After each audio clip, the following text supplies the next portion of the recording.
We aim to build a cooperation to start a political solution with Egypt. On the south, we know for Sudan we know that there are troubles عدم استقرار كبير على المنطقة. Lives, at least 12,000 innocent Sudanese people, but has also displaced 7 million civilians, many of them towards Egypt. For us, the priority remains a cessation of hostilities. We took just yesterday listed under our sanction regime 6 companies involved in funding or supplying either of the 2 parties of the ongoing conflict in Sudan. Egypt is in the forefront supporting the refugees with a high number of Sudanese.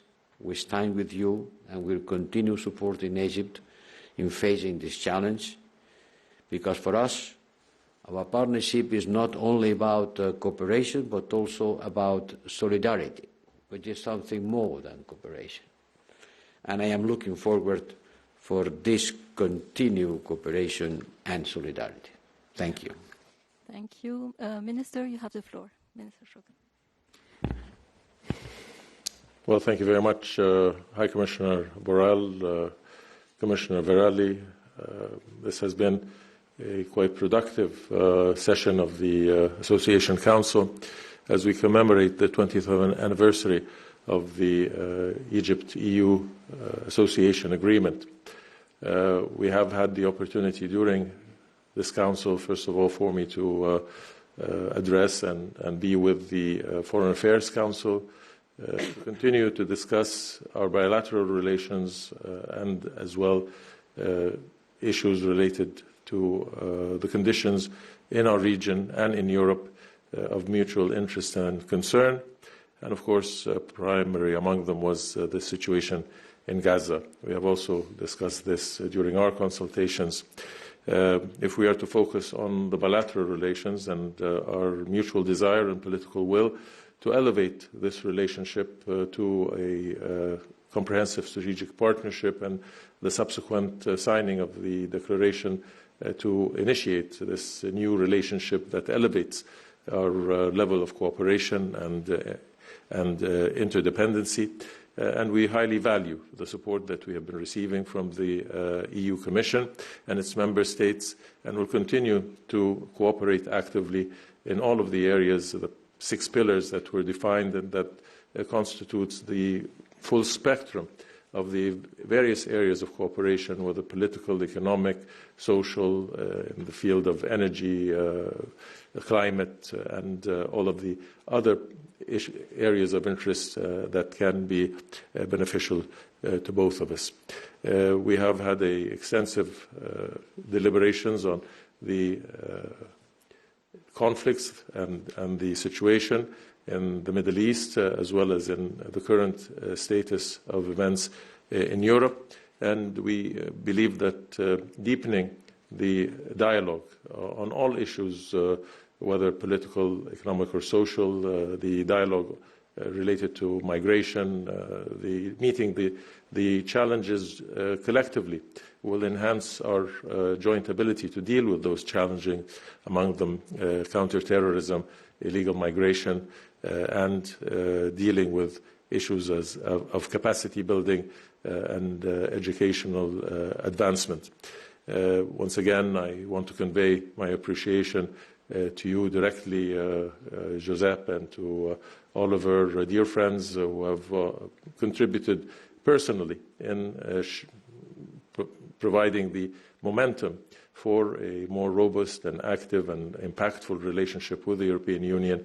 We have a lot of technical details that we need to continue to engage on, and we're certainly very happy to maintain the level of our interaction, or of our understanding, of our commitment, and we believe that this is in the best interest of both Egypt and the European Union. Egypt has demonstrated that it is a reliable partner that recognizes that its relationships must be built on mutual respect, mutual benefit, and we will continue to address issues from a perspective of a principled position, a sustained and effective addressing all of the various challenges and conflicts in cooperation, and with the desire that we extract the benefit and contribute to the creation of a better environment and more peace and security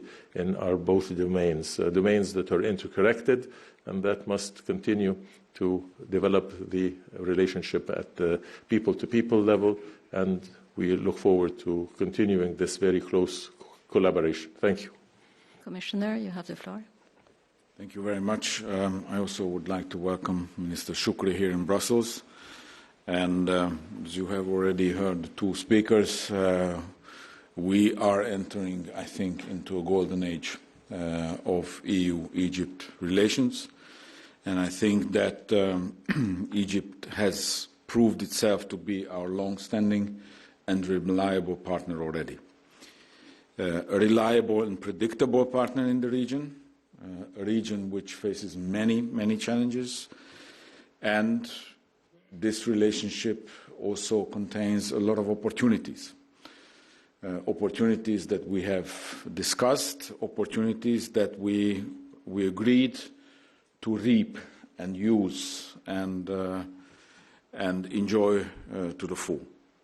So we think that we all agree that the role of Egypt nowadays in the region is not only paramount, but it is critical. So we are convinced that the prosperity, the stability and the security of Egypt is the prime interest of Europe. And this is why I'm very pleased to see that we are contributing not only to this, but to build together something even more steady. And through our cooperation in the last few years, we have laid the foundations of the new phase of our partnership, the deep and comprehensive partnership that we hope to sign very, very quickly with Egypt. Now, talking about today, Minister Shoukry already mentioned that we have addressed many, many issues. I just want to give you a flavor, only quote some of the headlines that we went through. We discussed the success of our economic and investment plan, which is to mobilize 9 billion euros in investments, basically growth and jobs in Egypt in areas that are the most critical: food, water, energy, for any sustainable economy. And we were really proud to see that out of the 9 billion euros that we have indicated, we have already mobilized 5.8 billion euros in investments in Egypt. I think if you look at the time elapsed, this is a very good result. We started our work back in 2021, and here we are already at the beginning of 2024. Of course, it should encourage us to work even harder to finish all the investments under the economic and investment plan. Now, it also follows from this that our economic and investment relations are booming. We see that the upcoming investment conference in Egypt, which is due this semester, will not only provide a unique opportunity to boost further our economies, but also it generated significant interest in the business and private investors community. And this is something that we're looking forward, the both of us, with high expectations. Because the EU has developed itself to be the first investor in Egypt. The EU companies have been invested 32% of all the foreign direct investment stock of Egypt. So we are not only present, but I think that we are providing a significant part of the engine of the economy of Egypt. And we are also proud to be the first trading partner of Egypt, doing 27% of all the trade Egypt does. We also discussed energy and the trilateral EU-Egypt-Israel MOU, a Memorandum of Understanding, that has delivered significant amounts of LNG to Europe. And that has helped Europe to diversify away from Russian gas and to find new reliable partners in terms of gas supply. So I think this is another success that we have only started working on, and this is already bringing direct benefits also to European citizens. We have also discussed the future of our cooperation in the energy field, which is, I would say, maybe of the biggest potential for the both of us, because Egypt can become not only a reliable supplier of gas, but also a reliable source of renewable energy. And for that reason, we highlighted on our side that the importance of the decision we took to give the status of project of mutual interest for the Gregi project, basically the deep sea electricity cable between Greece and Egypt. And this status should create a business opportunity and also more interesting financing opportunities for this project. We consider this project to be the first, if you will, a blueprint for further projects like this with Egypt, but also in the broader region. We are engaging with Tunisia in investments of this kind, with Georgia, but the potential Egypt carries in terms of possible supplier of green electricity is difficult to match. So we are very interested in not only implementing this project, but working on new similar ones. We also touched upon migration, where we are cooperating very, very closely. We have doubled our efforts there, and I think we all need to praise the very hard work Egypt has been doing relentlessly.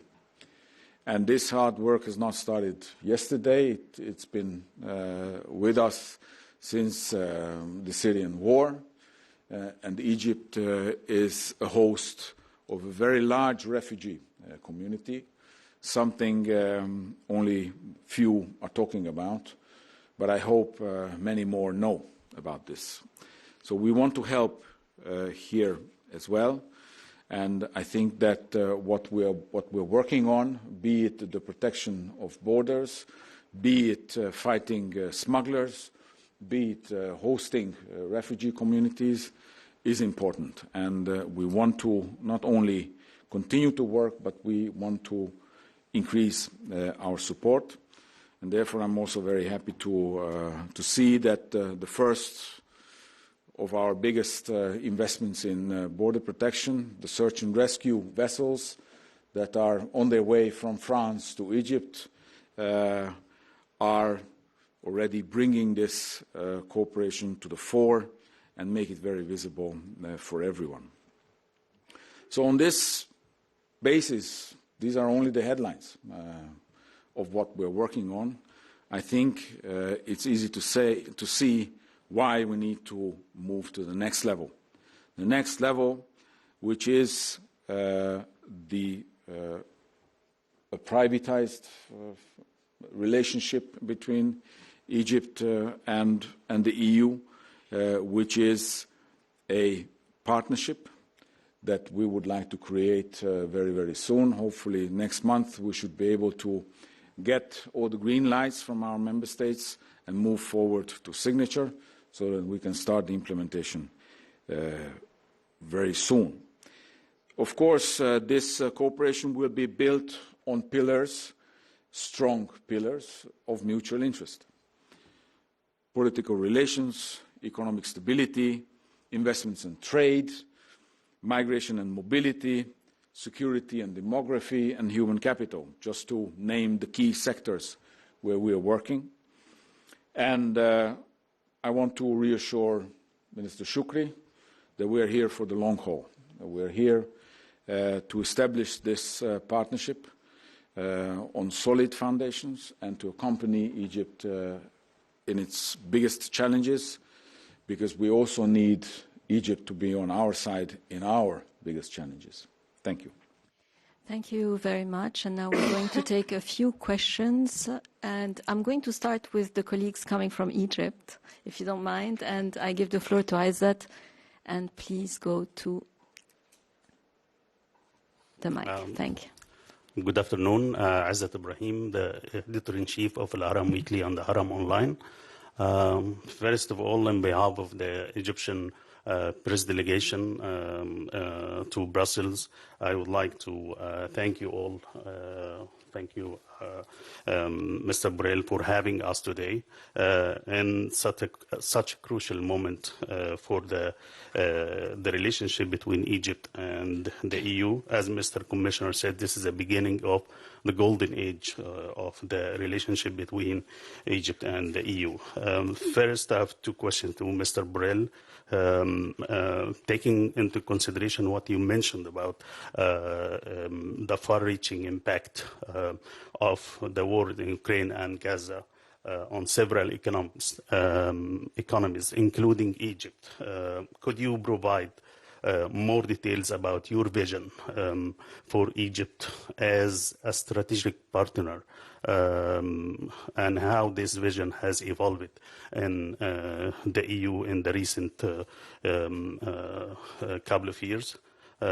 My second question related to the situation in Gaza, and there is a shift in the European stance on the humanitarian and political situation in Gaza recently. My question to you is how can we collectively move towards implementing the two-state solutions in a practical way, as you mentioned yesterday in the press conference and in your recent statements too, rather than wasting time discussing reviving the peace process. And my question to Minister Sameh Shoukry is with both Egypt and the European Union sharing similar views on the stability concept in the Middle East, what practical steps can be taken together to strengthen this approach and prevent more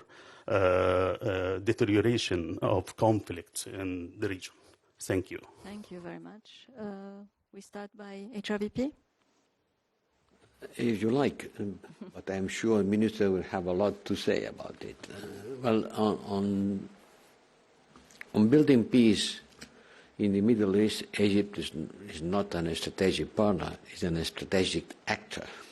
It's an actor on itself. Nothing can be done without Egypt's participation and agreement. He was an actor on building peace already in the past by doing peace with Israel after so many years of war. He has been a strong supporter of the people in Gaza, not only allowing the support to go through, but providing support. Remember, Minister, and the figures you provide me explaining how much important was the effort done by you, that from our side we are very proud of supporting, but you are supporting directly from any point of view.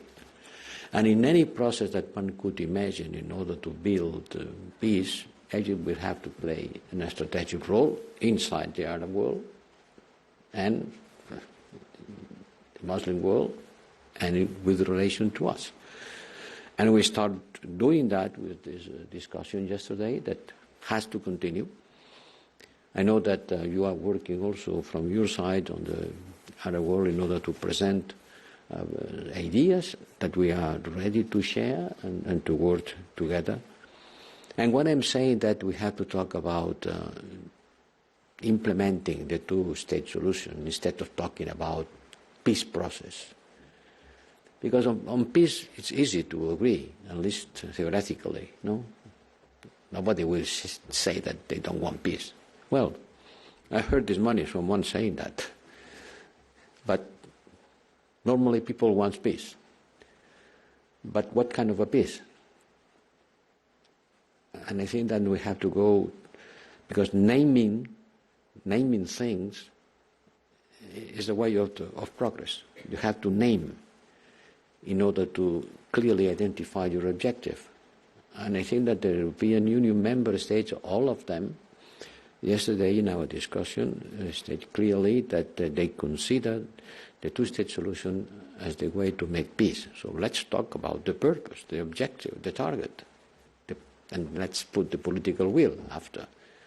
And start talking systematically on the two-state solution implementation. But we will continue working on that subject.